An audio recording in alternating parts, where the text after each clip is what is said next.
Hey everybody, welcome back to the Frugal Filmmaker Q&A. That's the show where you send me a filmmaking question and I do my best to answer it, but remember, it's just my opinion. If you'd like your question read on the show, please send me an email to thefrugalfilmmaker@gmail.com. That's your best chance you have of getting your question read on the show. Or you can comment below, or you can send me a message on Twitter @frugalfilmmaker. My video last week was all about what I'm doing in here, which is taking a small space, in this case a laundry room, and converting it into a small studio.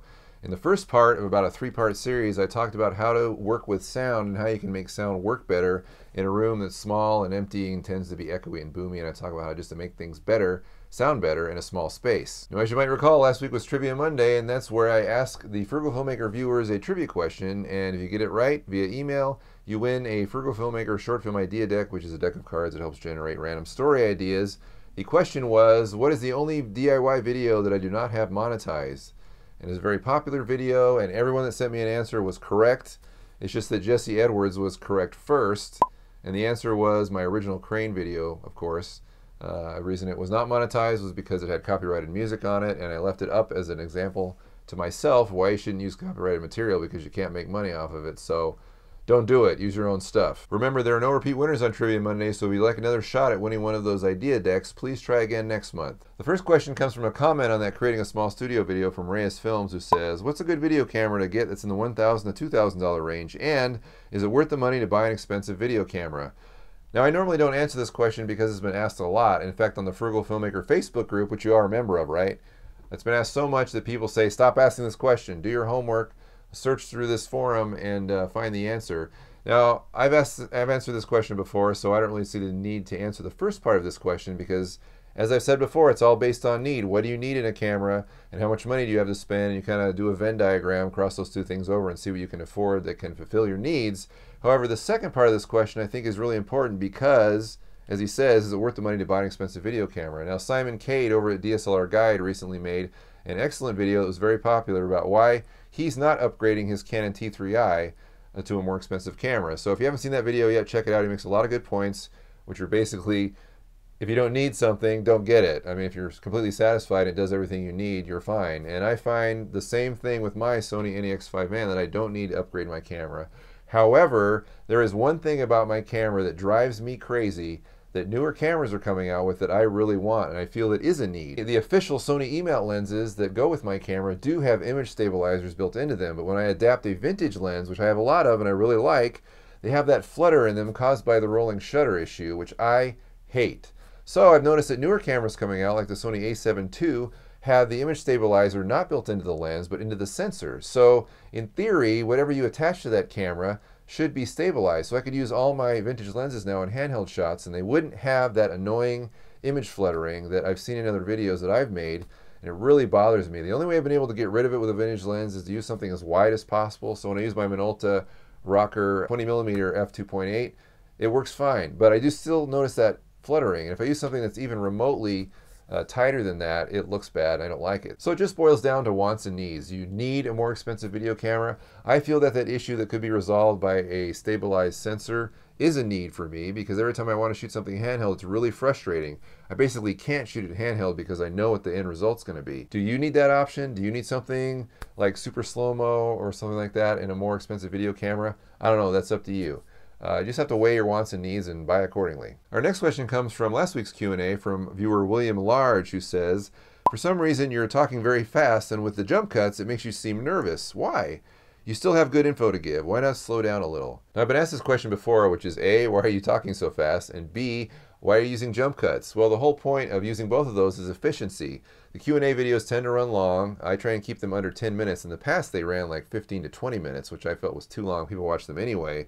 But I felt that if I could tighten things up and trim the fat and just keep the most pertinent information in those videos, in this video, it would just be more beneficial to the viewer. So I'm sorry if it annoys you if I'm talking fast. It's kind of something that I've developed and I've gotten into the rhythm of now, and I know a lot of YouTubers do this, and if it's irritating, I apologize.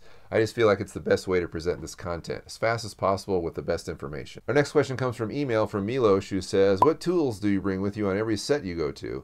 I personally bring a Phillips head screwdriver, a knife, a flashlight, and some gaff tape. What tools should I add to my toolkit, and what tools do you always carry with you? Well, the short answer to this is a multi-tool. I think that half the things you talk about are covered by this. This is a Leatherman Wingman. This is my current multi-tool. Before I had a Gerber Compact Sport. I really like the Gerber because you can snap it out and have it ready with one hand. It's kind of fun to snap it out, almost like a switchblade. This is a butterfly design, so you have to open it up.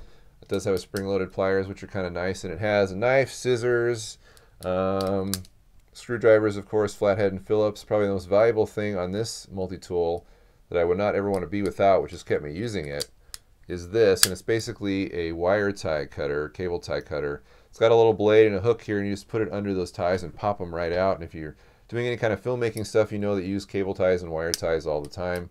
So that is very, very handy. I also have gaffer's tape right here.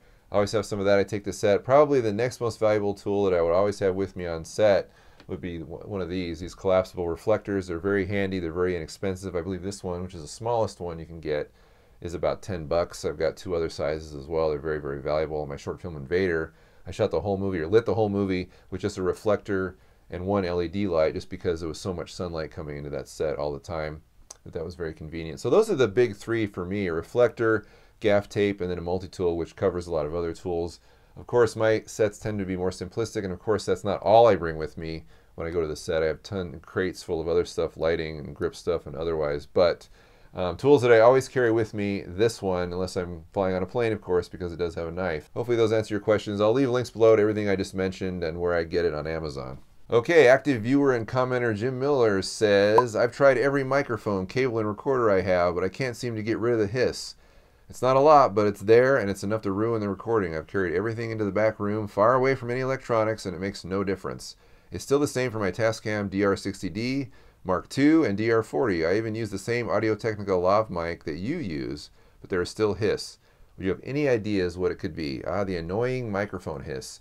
Now, to clarify one thing, I don't use an Audio-Technica lav mic. I had a link to that microphone on my blog for a while because it's basically the same microphone, but I use a Radio Shack clip-on mic. It's model 33-3013. I've mentioned it 1,000 times on this channel. It's the same mic element, but the main difference between the Radio Shack mic and that Audio-Technica mic is cord length. This is about a 3-foot cord, I believe. It's what I'm wearing right now, compared to like a 9-foot or 10-foot cord, I think, on the Audio-Technica. That might have some influence on the hiss because these are all unbalanced mics, and the longer the cable runs on those unbalanced mics, the more chance you have of introducing noise. Probably the best answer I would have for this question is to use an XLR mic. I don't know if that's causing you problems as well. Any XLR is always going to be better. A balanced mic is always going to be better than an unbalanced mic. So I would say try that first. Of course, that means you're spending more money, unfortunately, but you'll never go wrong investing in a better microphone. You'll have it forever. There's no moving parts. The only way you really destroy a microphone is when somebody else destroys it, or you drop it in a river or something, or bang it on something. There's no moving parts, so it should last a long, long time. However, I don't know your specific situation completely. Looks like you've tried everything. Maybe if it's not an XLR problem, I don't know what to say. If anyone else has any comments for Jim that could help him, please leave a comment below. I know mic hiss is very, very frustrating. If it's just a little bit of hiss, you might also be able to remove it in post, just using some slight noise reduction. Just be careful with noise reduction software, because if you use it too much, if you've ever heard that electronic warbling sound, it's because someone's using noise reduction. They're using too much of it because you're noticing it. So be careful with that. But hopefully, Jim, you can resolve your problem, because I know how frustrating that can be. Finally, we have something from Twitter from Epic Logan, which is more of a comment than a question, but I wanted to address it a little bit. And he says, 100K! A lot of people have commented recently on YouTube and otherwise that I've reached 100,000 subscribers, and I'm very, very grateful for that. Everyone's been very supportive. I'm a little disappointed in myself, because when I got to 100,000 subscribers, I was hoping to surge that way a couple of years ago, and I was kind of at my peak when I was getting like 250 subscribers a day. That was really exciting, and I was hoping to surge to 100,000. That has dropped quite significantly, and now I'm kind of limping into 100,000. I'm still grateful for all those subscribers. I really, really wish YouTube would let me message all subscribers at once so that I could alert them of new videos, because I've got a lot of subscribers. 100,000 is a decent number, but I'm not getting anywhere near that number of views on when I release a video. And I realize that different videos attract different viewers, but I would feel that it would really help, I think, the channel to kind of rejuvenate itself if I could be able to address all those subscribers at once. Of course, I'd probably lose subscribers because I know people don't want to get messaged all the time. Not that I would do that. I'm just saying that's a feature that should be on YouTube. Those people want to watch your content. That's why they subscribe. So why can't I message them? Anyway, another thing I like to bring up is, what happens next after 100,000 subscribers. I recently watched a video from Tim Schmoyer, who does the Video Creators channel, which is a really good channel if you're trying to develop YouTube stuff. He has a lot of good information. He basically made a video saying, okay, I've hit 100,000 viewers, now what? I'm kind of bored with the format. I'm going to try and introduce new elements. And I thought about that because I've definitely hit burnout at different times when I've been doing this for the past 5 years. But I think it's important to keep doing it. I think I still have material to share. I know that when I was in my heyday, or at least when I had those bigger numbers, it was because I was doing more DIY content. And Dave Knopp recently communicated with me and said, you know, you should get back to doing the DIY stuff because there's no channel that's really doing that on an active basis right now. It's either kind of a hybrid like Film Riot, or it's more essay based like the SLR Guy or D4 Darius, those channels that I watch. If you're curious what channels that I've subscribed to or follow, just look on my YouTube page. I support all of those guys. But Dave's right, there's not a significant channel doing DIY content or focusing on DIY content. And I admit that I've kind of lost track or gone away from that a little bit as I've done other things. However, I think it's impossible to do DIY videos every single week. I have always tried to do stuff that just came into my mind, kind of the shotgun approach, where if I thought it was interesting or useful, I would just put it out there. That's why I'm always learning new things, and I'm always sharing the new things that I've learned. So hopefully those things will still be useful. So anyway, I appreciate everyone's support. Thank you for watching all this time, if you have from the very beginning. If you haven't or you're new to the channel, I appreciate you watching, and hopefully this video, as well as all the other videos, have some meaning. I've also seen people comment on videos that maybe weren't so good of mine that I've made, saying I've outgrown this channel and I'm moving on, and that's fine. I'm not going to appeal to everybody. No channel is going to appeal to everybody. But hopefully if there is good stuff here, you'll keep coming back. That's the only way I think I can keep you. I just need to get back on a schedule. It's another thing I've struggled with. I really want the Q&A videos to appear early in the morning on Monday so people get up and have something to watch or listen to on the way to work. I think that's important. And then have a more structured video on Thursday or Friday. I think I might just move those to Friday actually because, hey, Frugal Friday sounds cool. Anyway, enough rambling. Remember, if you'd like your question read on the show, please send me an email to thefrugalfilmmaker@gmail.com, or you can comment below, or you can send me a message on Twitter @frugalfilmmaker. I'll have another Q&A video next Monday, and this week we should have another video, hopefully part 2 of the Creating a Small Studio series where I talk about lighting and camera angles. So stay tuned for that. We'll see you later.